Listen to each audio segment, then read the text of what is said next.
Assalamualaikum warahmatullahi wabarakatuh. Dalam video ini, izinkan kami, Clarissa Javier, Hana Kurnia Alkoyumi, dan saya sendiri, Aurora Zahra Ilmanafi, untuk membahas mengenai saham dan penilaiannya. Pembahasan pertama kita ialah mengenai saham. Jadi, saham sendiri dapat didefinisikan sebagai tanda penyertaan modal seseorang atau pihak seperti badan usaha dalam suatu perusahaan atau perseroan terbatas. Dengan menyertakan modal, maka pihak tersebut akan memiliki klaim atas pendapatan perusahaan, klaim atas aset perusahaan, dan berhak hadir dalam rapat umum pemegang saham perusahaan atau RUPS.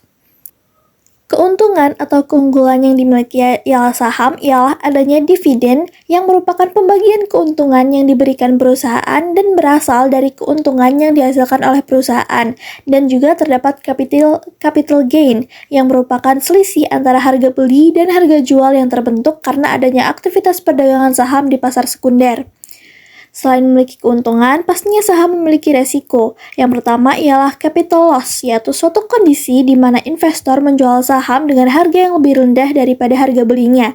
Dan yang kedua adalah risiko likuidasi, yaitu kondisi ketika perusahaan yang sahamnya dimiliki atau dibeli itu dinyatakan bangkrut oleh pengadilan atau bahkan perusahaan tersebut itu dibubarkan. Selanjutnya terdapat jenis-jenis saham. Yang pertama ialah jenis saham yang dibedakan dari segi kinerja perdagangannya. Yang dibedakan menjadi yang pertama ialah saham unggulan atau blue chip stock, merupakan saham dari perusahaan yang dikenal secara nasional dan memiliki sejarah laba, pertumbuhan, dan manajemen yang berkualitas.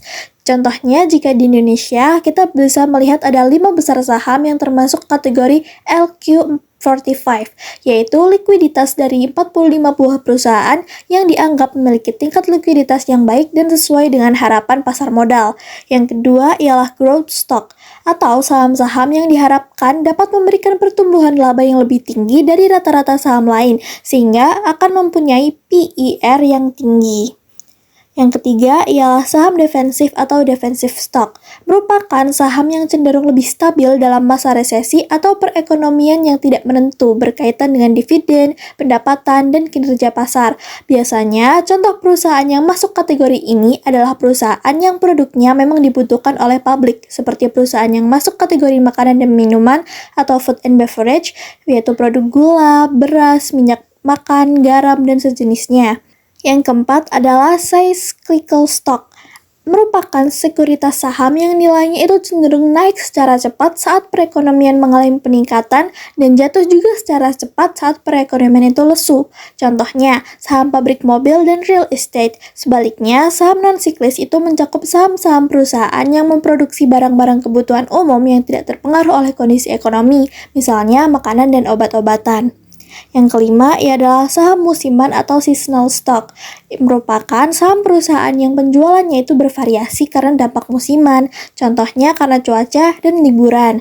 Sebagai contoh, terdapat pabrik mainan yang memiliki penjualan musiman yang khusus pada musim Natal atau liburan sekolah. Yang keenam adalah saham spekulatif atau speculative stock, merupakan saham yang kondisinya memiliki tingkat spekulasi yang tinggi dan memiliki kemungkinan tingkat imbal hasilnya rendah atau negatif. Saham spekulatif ini biasanya dipakai untuk membeli saham pada perusahaan pengeboran minyak. Selanjutnya adalah saham yang dibedakan dari jenis segi peralihannya, yang terdiri dari saham atas unjuk atau bearer stock, yaitu saham yang secara fisik tidak tertulis nama pemiliknya. Hal ini bertujuan agar saham tersebut mudah dipindah tangankan dari satu investor ke investor lainnya. Banyak investor yang memiliki saham ini dengan tujuan memang untuk diperjualbelikan. Jadi investor tidak perlu khawatir karena secara hukum siapa yang memegang saham tersebut maka dialah yang diakui sebagai pemiliknya dan berhak untuk ikut hadir dalam rapat umum pemegang saham. Yang kedua ialah saham atas nama atau registered stock. Jadi, kebalikan dari saham atas unjuk, pada saham atas nama, pemegang saham tertulis jelas namanya di dalam kertas saham dan cara peralihannya pun juga harus melalui prosedur tertentu. Berikutnya yaitu ada jenis saham treasury atau treasury stock. Treasury stock sendiri adalah saham milik perusahaan yang sudah pernah dikeluarkan dan beredar yang kemudian dibeli kembali oleh perusahaan untuk tidak dipensiunkan tetapi disimpan sebagai treasury. Perusahaan emiten membeli kembali saham beredar sebagai saham treasury dengan alasan-alasan sebagai berikut. Yang pertama, akan digunakan dan diberikan kepada manajer-manajer atau karyawan-karyawan di dalam perusahaan sebagai bentuk bonus dan kompensasi dalam bentuk saham. Yang kedua, meningkatkan volume perdagangan di pasar modal dengan harapan meningkatkan nilai pasarnya. Yang ketiga, menambahkan jumlah lembar saham yang tersedia untuk digunakan menguasai perusahaan lain. Yang keempat, mengurangi jumlah lembar saham yang beredar untuk menaikkan laba per lembarnya. Dan yang kelima, dengan mengurangi jumlah saham yang beredar dapat mengurangi kemungkinan perusahaan lain untuk menguasai jumlah saham secara mayoritas dalam rangka pengambilan alih tidak bersahabat. Selanjutnya ialah pembagian jenis-jenis saham yang dilihat dari segi kemampuan dalam hak tagih atau klaim. Yang dibedakan menjadi yang pertama ialah saham biasa atau common stock. Saham biasa atau common stock sendiri adalah saham yang menempatkan pemiliknya paling terakhir terhadap pembagian dividen dan hak atas harta kekayaan perusahaan jika perusahaan tersebut bangkrut. Karakteristik dari saham ini ialah yang pertama, dalam hal persediaan. Saham biasa kemungkinan akan selalu tersedia dan bisa dibeli oleh investor kapan saja. Yang kedua, pemilik saham biasa mempunyai hak suara terkait pengambilan keputusan perusahaan. Dan yang ketiga, tak semua perusahaan akan memberikan dividen terhadap pemilik saham ini. Contoh-contoh saham seperti blue chip stock, growth stock, defensive stock, cyclical stock, dan speculative stocks yang sudah dijelaskan sebelumnya termasuk ke dalam kategori saham biasa atau common stock ini. Yang kedua adalah saham preferen atau preferred stock, merupakan jenis saham yang memberikan prioritas lebih kepada pemiliknya atas aset dan laba perusahaan. Karakteristik dari saham ini yang pertama adalah memiliki berbagai tingkat dan dapat diterbitkan dengan karakteristik yang berbeda. Yang kedua, saham ini memiliki prioritas yang lebih tinggi dalam hal pembagian dividen. Yang ketiga, saham ini bisa ditukar dengan saham biasa dalam kondisi tertentu. Dan yang keempat, saham ini memiliki hak untuk menerima pembayaran tunggakan dividen yang sempat ditangguhkan sebelum dibagi kepada pemegang saham biasa. Saham preferen atau preferred stock itu dibagi kembali menjadi beberapa kategori atau jenis saham.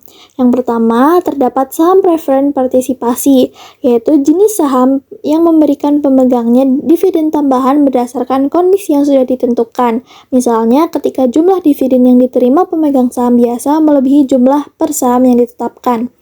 Yang kedua, terdapat saham preferen convertible, yaitu jenis saham yang menyertakan opsi bagi pemegangnya untuk mengubah saham preferen menjadi sejumlah saham biasa setelah tanggal yang ditentukan.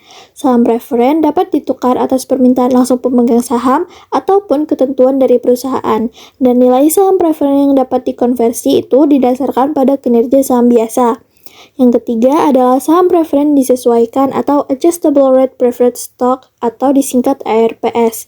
Merupakan jenis saham preferen di mana dividen yang dibayarkan itu bervariasi, dan nilai dividen dari saham preferen ini ditentukan berdasarkan pergerakan kurs dan suku bunga acuan. Jadi, jumlah pembayaran dividen saham preferen ini tidak tetap atau dapat disesuaikan, dan nilai dividen bisa turun bila suku bunga acuan turun serta sebaliknya. Yang keempat, terdapat saham preferen yang dapat ditebus atau callable preferred stock. Ini adalah jenis saham preferen yang dapat ditebus oleh penerbit atau perusahaan pada nilai yang ditetapkan sebelum tanggal jatuh tempo. Biasanya dilakukan perusahaan untuk mendapatkan pembiayaan karena menggabungkan ekuitas dan utang. Yang kelima, terdapat saham preferen kumulatif, yaitu adalah jenis saham preferen yang mengharuskan perusahaan untuk membayar semua dividen, termasuk tunggakan dividen sebelumnya kepada pemegang saham ini, harus didahulukan sebelum pemegang saham biasa. Yang keenam, ada saham preferen tidak kumulatif. Saham ini merupakan kebalikan dari saham preferen kumulatif. Dalam saham preferen tidak kumulatif, pemegang saham tidak akan memperoleh pembagian keuntungan secara penuh manakala dalam suatu periode ada dividen yang belum dibayar. Dalam saham jenis ini, pemegang saham preferen akan mendapat prioritas, akan tetapi hanya sampai pada jumlah tertentu sehingga tidak seluruh dividen yang tidak dibayar akan dipenuhi seluruhnya. Kadangkala tidak menutup kemungkinan bahwa dividen yang tidak dibayar pada tahun sebelumnya juga tidak akan dibayar di tahun kemudian. Dari karakteristik saham biasa dan saham preferen, maka dapat ditemukan perbedaan dari keduanya. Yang pertama, pada saham biasa mendapatkan hak untuk memilih direksi dan kebijakan tertentu, sedangkan pada saham preferen tidak, kecuali terdapat situasi tertentu. Dan yang kedua, dividen pada saham biasa bergantung kepada kinerja perusahaan. Jika baik, mereka akan mendapatkan keuntungan setimpal, begitupun sebaliknya. Tetapi untuk saham preferen, sudah ditetapkan dividennya terlebih dahulu. Yang ketiga, jika perusahaan dilikuidasi dalam hal pengembalian investasi, pemegang saham preferenlah yang diutamakan dibandingkan dengan pemegang saham biasa. Dan yang terakhir, pada pemegang saham biasa diberi hak untuk memesan kembali, sehingga dapat memelihara proporsi kepemilikan perusahaan, sedangkan pemegang saham preferen tidak demikian. Bahasan selanjutnya ialah mengenai komponen-komponen pembentuk nilai saham. Secara sederhana, harga saham ditentukan oleh permintaan dan penawaran di pasar saham. Jadi, ketika terdapat lebih banyak permintaan atau pembeli yang ingin memiliki saham suatu perusahaan dibandingkan penjual, maka harga saham akan cenderung naik. Sebaliknya, jika jumlah penawaran atau penjual lebih banyak daripada pembeli, maka harga saham akan cenderung turun. Yang pertama ialah konsep permintaan. Jadi, permintaan atas suatu saham itu berasal dari investor yang ingin membeli saham tersebut. Investor ini bisa berupa individu, institusi, atau perusahaan. Faktor-faktor yang mempengaruhi permintaan meliputi ekspektasi keuntungan.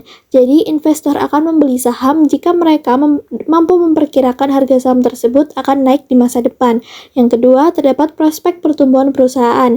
Jadi, perusahaan dengan prospek pertumbuhan yang cerah akan menarik minat investor. Jika perusahaan menunjukkan potensi untuk berkembang dan meningkatkan laba, investor akan lebih tertarik untuk membeli sahamnya. Lalu terdapat aksi korporasi. Tindakan korporasi seperti pembagian dividen, stock split, atau buyback saham juga dapat mempengaruhi harga saham. Lalu juga terdapat kondisi ekonomi makro. Jadi kondisi ekonomi yang baik secara keseluruhan dapat meningkatkan permintaan saham. Misalnya ketika ekonomi tumbuh, pendapatan dan laba perusahaan cenderung meningkat, yang membuat saham lebih menarik bagi investor. Selanjutnya pada konsep penawaran. Penawaran atas suatu saham itu berasal dari investor yang ingin menjual sahamnya. Faktor-faktor yang mempengaruhi penawaran meliputi kebutuhan likuiditas. Jadi investor itu mungkin perlu menjual saham untuk memenuhi kebutuhan dana mendesak. Lalu terdapat juga perubahan portofolio, yaitu ketika investor ingin mengubah komposisi portofolionya. Lalu juga terdapat prospek perusahaan. Jadi, jika kondisi keuangan perusahaan memburuk, investor mungkin saja akan menjual sahamnya. Lalu, bagaimana mekanisme penentuan harga saham di BEI? Jadi, proses penentuan harga saham di Bursa Efek Indonesia atau BEI ini berlangsung secara real time melalui sistem perdagangan elektronik. Ketika seorang investor ingin membeli atau menjual saham, order tersebut akan masuk ke sistem dan dicocokkan dengan order yang berlawanan.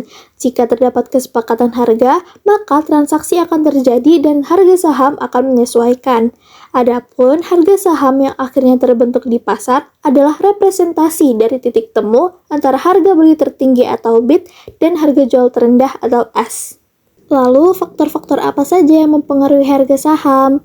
Jadi, harga saham tidak hanya ditentukan oleh interaksi antara penjual dan pembeli, tetapi juga dipengaruhi oleh berbagai faktor lain. Seperti yang pertama adalah kinerja perusahaan. Dalam hal laba, kenaikan laba perusahaan itu biasanya akan mendorong harga saham naik, karena investor mengharapkan perusahaan akan memberikan dividen yang lebih tinggi atau melakukan ekspansi bisnis. Dalam hal pendapatan, ketika pendapatan yang meningkat menunjukkan pertumbuhan bisnis yang sehat yang dapat meningkatkan minat investor dan mendorong harga saham untuk naik.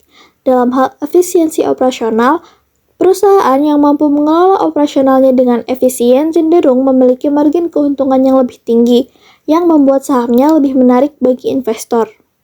Faktor yang kedua ialah kondisi makroekonomi. Yang pertama dalam hal tingkat suku bunga. Jadi, kenaikan suku bunga membuat biaya pinjaman itu lebih mahal, yang dapat mengurangi laba perusahaan dan daya beli konsumen. Investor mungkin beralih ke investasi yang lebih aman seperti obligasi yang menawarkan imbal hasil lebih tinggi sehingga menekan harga saham. Yang kedua adalah dalam hal inflasi. Tingkat inflasi yang tinggi dapat menyebabkan ketidakpastian ekonomi dan membuat investor enggan untuk berinvestasi di saham. Lalu ada dalam hal pertumbuhan ekonomi. Jadi pertumbuhan ekonomi yang kuat biasanya meningkatkan pendapatan dan laba perusahaan yang dapat mendorong harga saham untuk naik karena investor optimis terhadap prospek bisnisnya. Faktor yang ketiga ialah sentimen pasar. Jadi, sentimen pasar seperti berita perusahaan, berita positif seperti peluncuran produk baru atau rumor diakuisisi oleh perusahaan lain dapat meningkatkan harga saham, sementara berita negatif seperti skandal internal atau ditemukannya masalah pada produk perusahaan, contohnya produk cacat atau memiliki isu keamanan, itu dapat memicu penurunan harga saham. Yang kedua, dalam hal peristiwa-peristiwa tertentu, contohnya pada peristiwa global seperti perang, bencana alam, atau perubahan kebijakan pemerintah itu dapat menyebabkan volatilitas di pasar saham. Yang ketiga, terdapat hal psikologi investor itu sendiri. Jadi, sentimen investor itu juga sangat berpengaruh terhadap pergerakan harga saham. Ketika investor merasa optimis, harga saham akan cenderung naik dan juga sebaliknya. Baik, sebelum masuk ke materi selanjutnya, perkenalkan saya Clarissa Javier dan di sini saya akan menjelaskan mengenai hak legal dan juga hak istimewa pemegang saham biasa. Nah, pemegang saham biasa adalah pemilik suatu perusahaan dan karena itu mereka memiliki hak dan keistimewaan tertentu. Jadi yang pertama yaitu kendali atas perusahaan. Pemegang saham biasa memiliki hak untuk memilih dewan direksi yang pada gilirannya akan memilih eksekutif senior yang mengelola bisnis. Nah, di perusahaan kecil, pemegang saham terbesar biasanya menjabat sebagai presiden dan ketua dewan direksi. Sedangkan di perusahaan besar yang dimiliki secara publik, para manajer biasanya memiliki sejumlah saham, tetapi kepemilikan mereka secara pribadi umumnya tidak cukup untuk memberikan kendali suara. Nah, oleh karena itu, manajer di sebagian besar perusahaan publik dapat diberhentikan oleh para pemegang saham jika tim manajemen mereka tidak efektif. Nah, setiap lembar saham itu memiliki satu suara. Nah, jadi pemilik 1.000 lembar saham memiliki 1.000 suara untuk setiap direktur. Pemegang saham dapat hadir langsung di rapat tahunan dan memberikan suara secara langsung. Nah, tetapi jika ada kendala dan tidak dapat hadir secara langsung, mereka dapat menyerahkan kuasa suara ataupun proksi kepada orang lain atau pihak manajemen untuk memilih atas nama pemegang saham. Tapi, jika pemegang saham tidak puas dengan kinerja manajemen, pihak lain bisa mencoba mengambil alih dengan mengumpulkan kuasa suara dari pemegang saham lainnya. Nah, ini tuh disebut dengan proxy fight ataupun perebutan kuasa suara. Selanjutnya yaitu preemptive right ataupun hak preemptif. Jadi hak preemptif ini memberikan hak kepada pemegang saham lama untuk membeli saham baru lebih dahulu sebelum ditawarkan kepada orang lain. Nah, hak ini memungkinkan pemegang saham untuk mempertahankan kendali atas perusahaan dan agar pemilik lama tidak dirugikan jika manajemen menjual saham baru dengan harga murah. Nah, contohnya misalkan ada 1.000 lembar saham biasa yang beredar, masing-masing seharga $100. Nah, sehingga total pasar perusahaan adalah $100.000. Nah, misalnya diterbitkan lagi 1.000 saham dengan harga 50 per lembar atau sebesar $50.000, ini akan menaikkan total nilai pasar menjadi $150.000. Nah, ketika nilai pasar total dibagi dengan jumlah saham baru yang beredar, diperoleh nilai 75 per lembar. Nah, maka pemegang saham yang lama itu kehilangan sebesar 25 per lembar saham. Dan pemegang baru memperoleh keuntungan langsung sebesar $25 per lembar saham. Nah, dengan hak preemptif ini, pemegang saham lama memiliki kesempatan untuk membeli saham baru duluan supaya mereka itu tidak dirugikan dan tetap memiliki bagian yang sama dari perusahaan.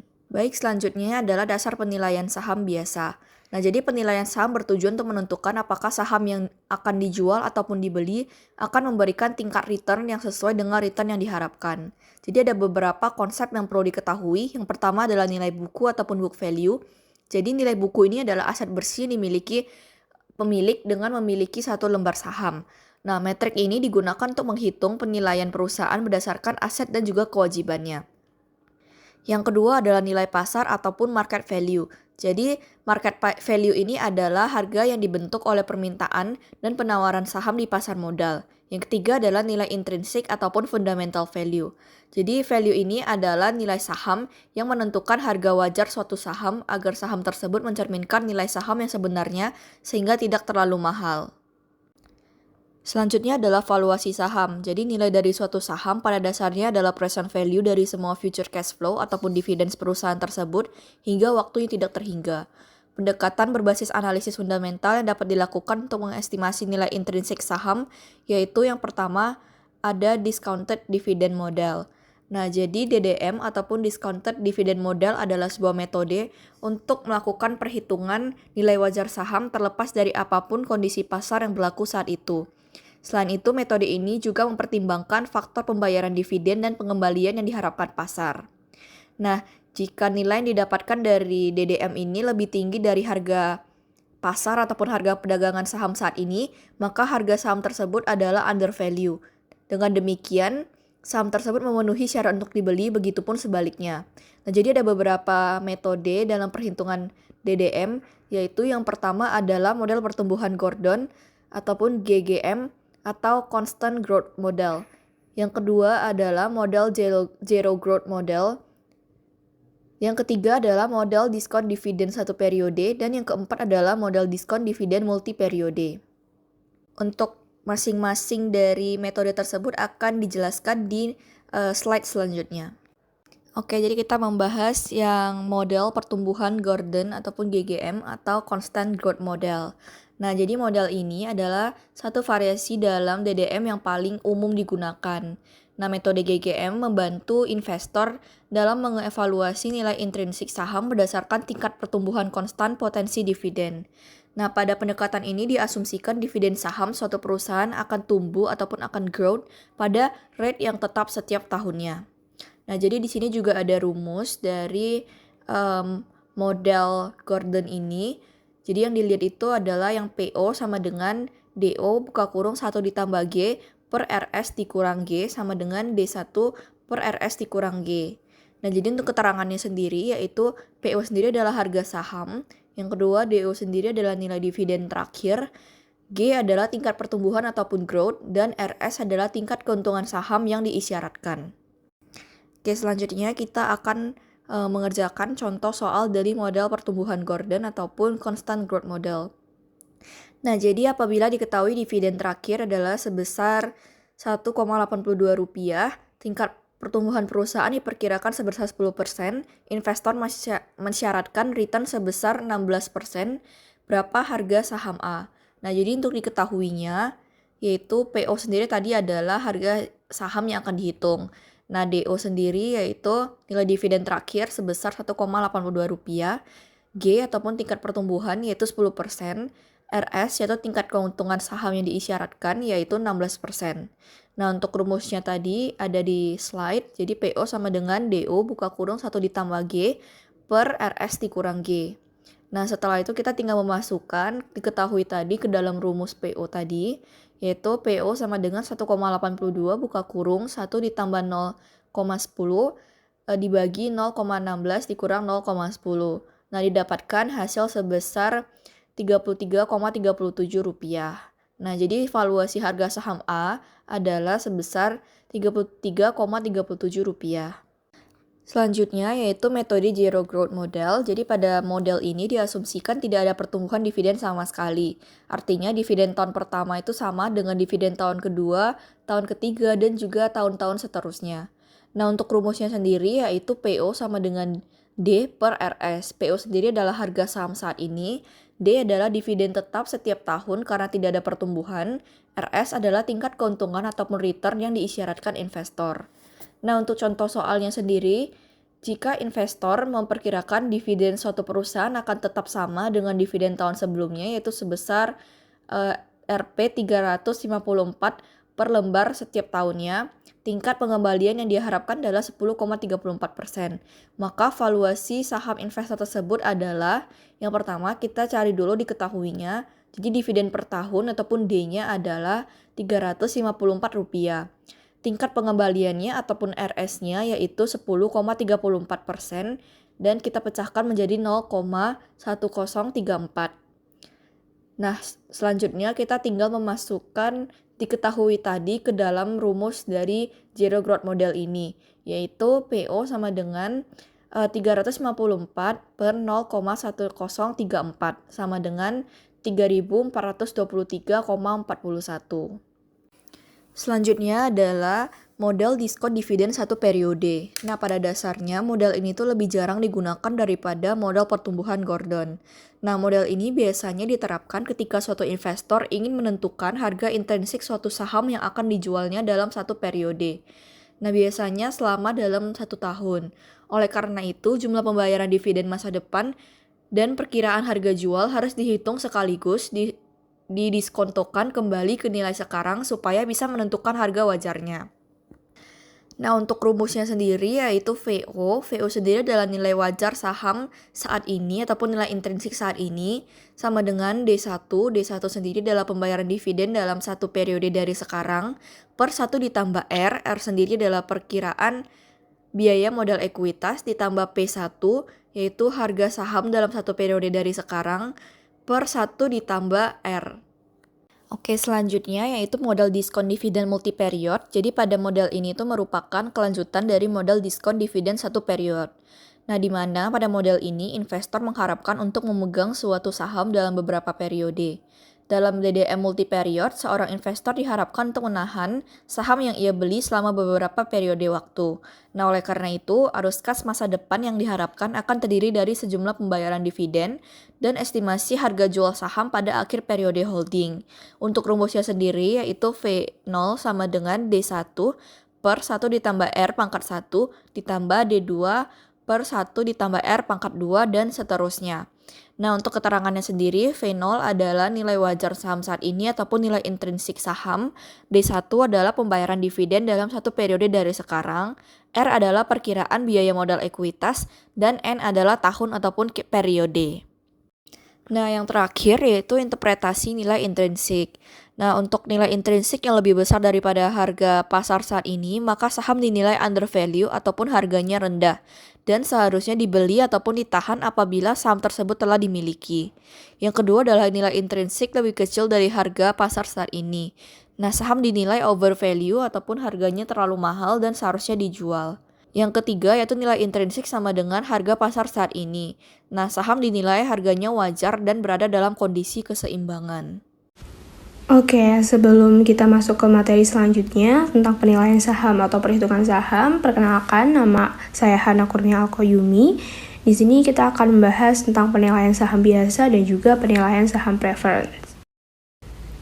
Nah, sekarang adalah kita bahas tentang penilaian saham biasa. Yang pertama adalah model expected return, atau disebut juga dengan holding period return. Nah, ini merupakan metode untuk mencari persentase keuntungan yang diharapkan investor dari suatu saham dalam periode tertentu, biasanya dalam kurun waktu 1 tahun. Expected return terdiri dari 2 komponen utama. Yang pertama, dividen yang diharapkan diterima, dan yang kedua adalah kenaikan harga saham atau capital gain.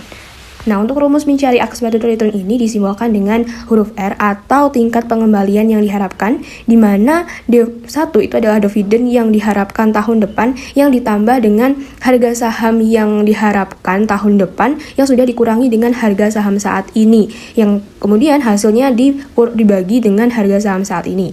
Oke, langsung saja kita ke contoh soal. PT Cahaya memperkirakan dividen tahun depan sebesar Rp3.000 per lembarnya. Nah, saat ini harga sahamnya itu sebesar Rp8.000. Karena perusahaan baru saja memenangkan proyek besar, diperkirakan harga saham tahun depan akan naik menjadi Rp10.000 per lembarnya. Nah, berapakah expected return dari saham PT Cahaya ini? Langsung saja kita masuk ke rumusnya, di mana dividen yang diharapkan tahun depan sebesar Rp3.000 per lembar ditambah harga saham tahun depan yang sudah dikurangi dengan harga saham saat ini, kemudian dibagi dengan harga saham saat ini sebesar Rp8.000. Ini menghasilkan 62,5%. Jadi expected return saham dari PT Cahaya ini adalah sebesar 62% dalam 1 tahun. Selanjutnya adalah penilaian saham biasa dengan menggunakan Dividend Discount Model atau DDM. Ini merupakan metode untuk menentukan harga wajar saham yang dimana model ini tuh mengasumsikan bahwa nilai saham itu sama dengan present value atau nilai sekarang dari semua dividen yang akan diterima investor selama masa kepemilikan saham tersebut. Nah, kita bisa langsung masuk ke contoh soalnya. Diramalkan bahwa PT Muara akan membayar dividen sebesar $3 pada tahun pertama. Kemudian pada tahun kedua itu sebesar $3,24 dan tahun ketiga sebesar $3,5. pada tahun terakhir ketiga, saham akan dijual dengan harga $94,48. Diketahui expected return sebesar 12%. Nah, berapakah harga saham saat ini? Baik saja langsung kita masuk ke rumus. Untuk dividen pada tahun pertama yang dibayarkan adalah sebesar $3 dibagi dengan 1 ditambah expected return sebesar 12%. Di sini akan ditulis 0,12. Kemudian ditambah dengan dividen tahun kedua dan juga dividen tahun ketiga. Nah, di dividen tahun ketiga ini ditambah dengan harga jual saham di akhir tahun ketiga ini, yaitu 3,5 ditambah 94,48. Nah, hasilnya itu menghasilkan angka 75. Jadi, harga saham PT Muara saat ini adalah sekitar $75. Oke, selanjutnya adalah penilaian saham biasa dengan menggunakan constant growth atau Gordon model. Ini merupakan versi sederhana dari DDM yang mengasumsikan bahwa dividen akan tumbuh secara konstan dari tahun ke tahun. Nah, model ini tuh cocok untuk perusahaan yang stabil dan membayar dividen secara rutin dengan pertumbuhan yang konsisten. Nah, ini rumusnya, di mana nilai dividen terakhir yang dibayarkan itu dikalikan dengan 1 ditambah tingkat pertumbuhan dividen perusahaan, yang kemudian dibagi dengan tingkat return yang diminta investor yang sudah dikurangi dengan tingkat pertumbuhan dividen perusahaan. Oke, langsung saja kita ke contoh soal. Diketahui dividen terakhir dari perusahaan A adalah sebesar Rp1,8. Dividen diharapkan tumbuh sebesar 10% per tahunnya. Kemudian return yang diminta investor sebesar 16%. Nah, berapakah harga saham A menurut Gordon model? Langsung saja kita ke rumusnya. Nilai dividen terakhir yang dibayarkan adalah sebesar 1,8 yang dikalikan 1 ditambah tingkat pertumbuhan dividen perusahaan yang kemudian dibagi dengan tingkat return yang diminta investor kurangi dengan tingkat pertumbuhan dividen perusahaan. Nah, ini hasilnya adalah 33,37. Jadi harga saham A menurut Gordon model adalah sekitar 33,37 ribu. Nah, semakin besar pertumbuhan dividen, itu akan semakin tinggi pula nilai sahamnya. Nah, selanjutnya adalah penilaian saham biasa dengan menggunakan non-constant growth model. Model pertumbuhan tidak konstan ini digunakan untuk menilai saham yang dividen atau pendapatannya diprediksi tumbuh dengan tingkat yang berbeda di beberapa tahun awal, sebelum akhirnya stabil pada tingkat pertumbuhan konstan. Nah, berikut adalah langkah-langkah perhitungan harga saham dengan pendekatan non-constant growth. Yang pertama adalah menentukan estimasi pertumbuhan dividen. Nah, ini memperkirakan tingkat pertumbuhan dividen untuk beberapa tahun ke depan saat pertumbuhan belum stabil dan menentukan kapan pertumbuhan akan berubah menjadi konstan. Yang kedua adalah menghitung present value dari dividen selama periode pertumbuhan tidak konstan. Ini menghitung dividen tahunan selama masa pertumbuhan tidak tetap. Yang ketiga adalah menghitung nilai saham pada akhir periode pertumbuhan tidak konstan. Nah, setelah dividen stabil, kita gunakan Gordon Growth model untuk menghitung harga saham pada akhir tahun terakhir dari periode pertumbuhan tinggi. Nah, yang keempat adalah menjumlahkan seluruh present value dari dividen dan harga saham di akhir periode. Oke, kita langsung saja ke contoh soal. Sebuah perusahaan publik baru saja membagikan dividen terakhir sebesar Rp200 per lembar saham. Nah, perusahaan ini memperkirakan dividen akan tumbuh sebesar 20% per tahun selama 2 tahun ke depan.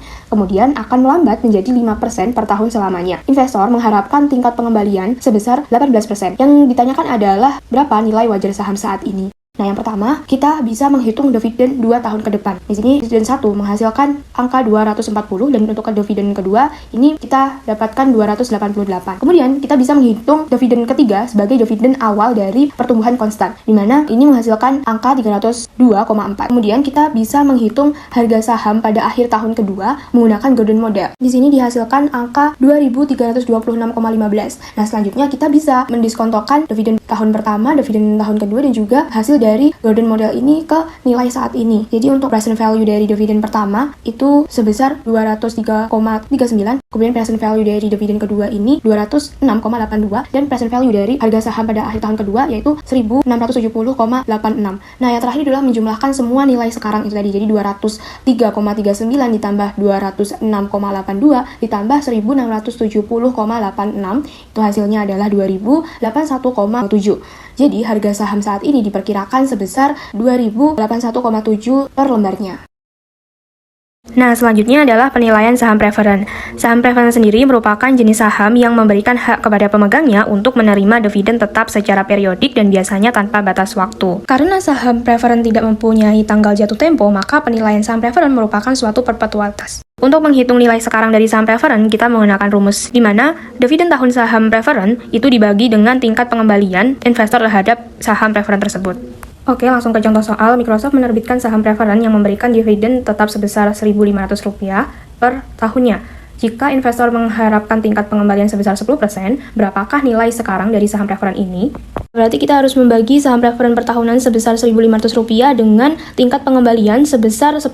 Jadi 1.500 dibagi 0,10 yang hasilnya Rp15.000. Jadi nilai saham preferen dari Microsoft ini sebesar Rp15.000 per lembarnya. Nah, materi itu tadi merupakan materi terakhir dan sekaligus penutup dari hasil diskusi kelompok kami. Kami ucapkan sekian dan terima kasih, semoga dapat bermanfaat.